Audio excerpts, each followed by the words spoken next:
بديت وعلى النبي صليت وبهاد الحكاية اليوم جيت. كان يا مكان في قديم الزمان وسالف العصر والأوان، في أعالي الجبال كانت واحد البنت واسمها غريبة. وغريبة كانت البنت الكبيرة عند باباها، باباي نوفا. من نهار ماتت باباها وغريبة هي المسؤولة على خواتاتها الصغار. كان باباي نوفا الكبير ما خلى ليه الزمان صحة. كانت غريبة كل صباح تنوض بكري وتروح تجول بين الجنان والغابة، تجيب الغلة وتحطب وترعى الغنم للناس وترجع للدار قبل ما يطيح الظلام. في الظلام كان وحش الغابة دوق بيبان الناس اللي ما دخلوش لديورهم قبل المغرب. كان كي يسمع صوت ولاد يبكيو يبدل صوته لصوت مرأة باش يبان يماهم ولا خوتهم الكبيرة.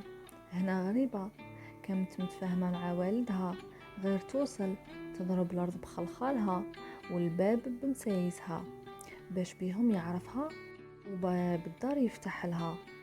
حتى لواحد النهار غريبة تعطلت بزاف، ما وصلتش للدار قبل المغرب.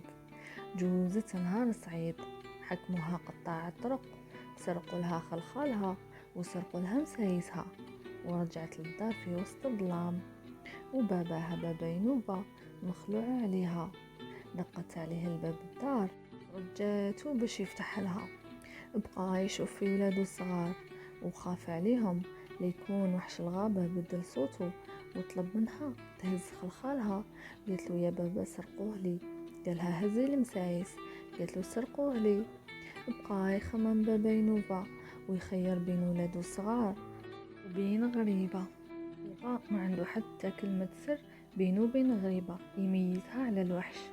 بابا نوبة ما عرف غير الخلخال والمسايس نتاع غريبة، وبقى ديك الليلة حزين اللي ما فتحش لبنته. غريبة حصلت وبابا نوبة حصل.